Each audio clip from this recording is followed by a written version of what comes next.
Dipersembahkan oleh dan didukung oleh Pemirsa, Anda masih dalam acara 60 Minutes with Menteri BUMN Erick Thohir. Pak, kita masuk bagian terakhir. Ini bagaimana Anda menata BUMN ini ke depan. Nah, begitu masuk itu selain isu utang macam-macam, hukum, ada juga. Ini BUMN masa lalu ini ambil semua bisnis, semua sampai catering macam-macam. Dari swasta tidak diberi kesempatan. Nah, ini bagaimana BUMN ke depan yang juga berlaku adil bagi semua? Ya, kita mau ada transformasi menyeluruh di BUMN berdasarkan 5 strategi.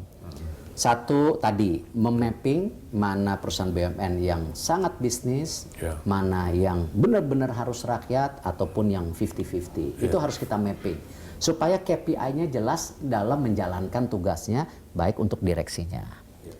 Yang lainnya juga tadi, back to core business. Supply chains. Ya, memang di situ mau tidak mau juga bisa bersaing sama swasta. Tetapi itu yang saya bilang juga, membangun ekosistem yang sehat. Baik dengan swasta maupun tadi dengan juga mitra strategis dari luar negeri. Nah, kita lakukan sama-sama di poin nomor 2. Back to core business-nya, yes. Tetapi ekosistemnya kita lakukan bersama-sama. Nah, yang ketiga tadi, ini era digital, era teknologi. Nah, kita BUMN harus juga beradaptasi dengan ini. Mau tidak mau harus terjadi. Nah, kita mau yang bikin yang namanya innovation center. Supaya tadi kita bisa sharing. Tapi R&D kita balikin ke universitas. Biar mereka, kita tinggal mengkomersialisasi itu. Jangan juga dicaplok tadi. Yang swasta dicaplok, R&D universitas dicaplok, BUMN bikin universitas sendiri, nggak perlu lah. Kita bersinergi. Kecuali BUMN yang mau bikin apa? PCR ya? Itu benar ya? Nah, poin nomor 4 juga, ini yang tidak kalah pentingnya, bahwa tadi, ini semua bisnis proses yang transparan dan good corporate governance. Semua ada hitungan bottom line-nya. Ya, walaupun kita tahu ke poin nomor 1, kalau kita memang ini sebuah penugasan, ya kita harus siap marginnya turun. Nah, hal-hal seperti ini kita inikan. Dan yang terakhir, tentu tadi pembangunan talenta. Karena itu kemarin saya tidak mau BUMN hanya muter-muter orangnya orang itu saja. Saya melakukan perubahan signifikan bukan tadi like or dislike. Tapi saya ingin memberi kesempatan generasi muda yang ada di BUMN naik kelas. Benar. Nah, dan talent pool-nya berjalan pengangkatan itu. Tapi bersamaan juga saya tidak mau talent pool dari luar BUMN hanya 10%, saya mau 30%. Nah, jadi kita punya tadi sebuah talent pool yang kuat. Kenapa? Tadi ujung-ujungnya semua ini ya kita ingin memberikan dividen sebesar-besarnya kepada negara. Cuman sayangnya karena COVID 90% kena ini. Kena semua turun.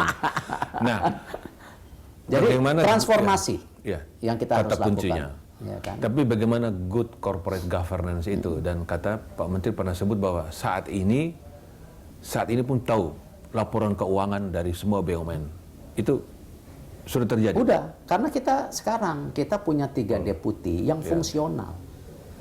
Tadinya deputi di sini 7, semua ngikutin portfolionya saja, tidak deep ke dalam.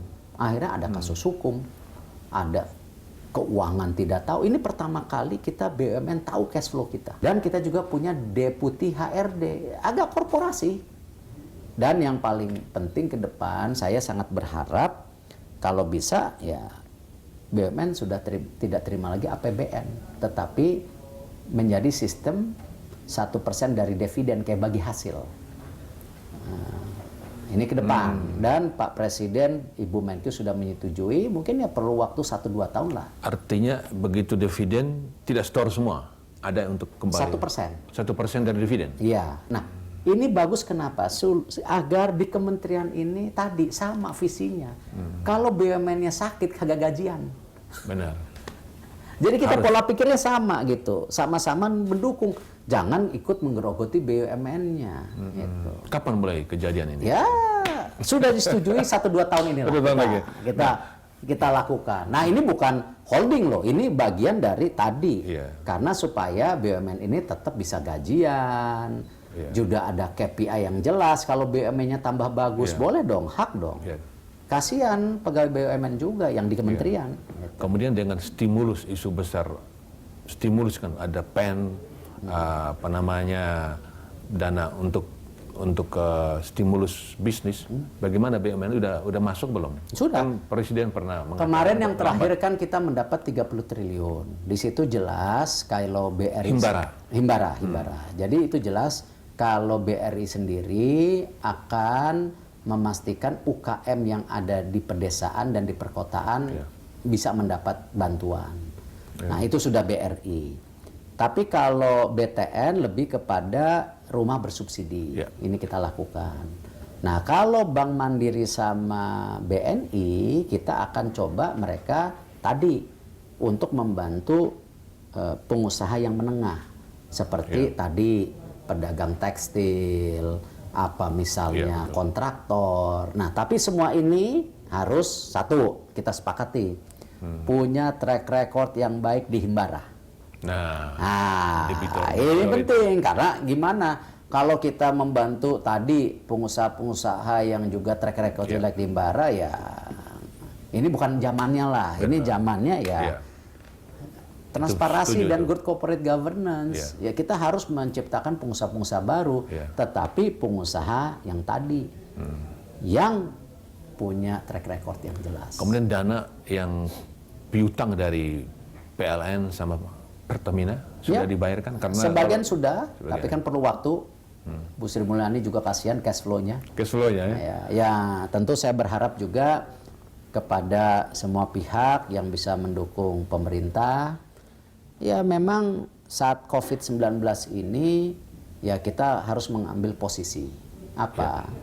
Bahwa program pemerintah harus kita dukung supaya tadi rakyatnya bisa terjaga, pengusahanya bisa terjaga. Ya. Ada stimulus-stimulus yang mendukung. Bayangkan, banyak negara minusnya 17%. Nah, ada negara yang minusnya 17%, seperti Prancis dan lain-lain. Kita lumayan. Loh, kita lumayan, tapi apakah kita senang dengan lumayan? Iya. Nah, kita ini harus boost. Ya, tidak ada salahnya. Iya. Likuidasi daripada kita harus dibantu. Iya, Ya. Pak. Yang PTP ya, Pak. Itu gimana, Pak? Itu di yang klaster- sawit-sawit itu kan banyak sekali mereka. Itu klaster perkebunan. Iya, tapi bagaimana agar mereka bisa seperti swasta, top gitu? Ini kok nggak Ya. kontribusinya kayaknya. Perlu benchmarking. Benchmarking, Dan saya ya. rasa sekarang kan dengan komposisi dirut wakil dirut saya rasa bagus. Wakil Karena dirutnya anak muda. di Malaysia itu ada Sime Derby. Iya, BUMN. Keren, Pak. harus. Masa kita kalah? Harus. Tanah luas. Ya. BUMN ke depan, kira-kira Pak Menteri begitu tinggalkan posisi ini, di level mana BUMN di bawah? Ya kita mau dividen BUMN ke depan akan makin besar. Cuman karena ada COVID ini kita perlu waktu 1-2 tahun. Iya. Tapi saya yakini dengan apa yang saya sampaikan tadi, menteri-menteri ke depan yang menjalankan BUMN pasti akan lebih bagus dari saya. Iya. Karena apa? Fondasinya udah jalan, konsepnya sudah jalan, tinggal mereka meneruskan seperti juga saya meneruskan atau memperbaiki menteri-menteri sebelum saya. Ya, bukan berarti mereka bagus dan buruk, tapi saya perbaiki karena itu bagian dari tadi sistem pembangunan yang continuity. Saya yakin itu. Iya. Pemirsa, demikian perbincangan saya dengan Menteri BUMN Erick Thohir dalam 60 Minutes.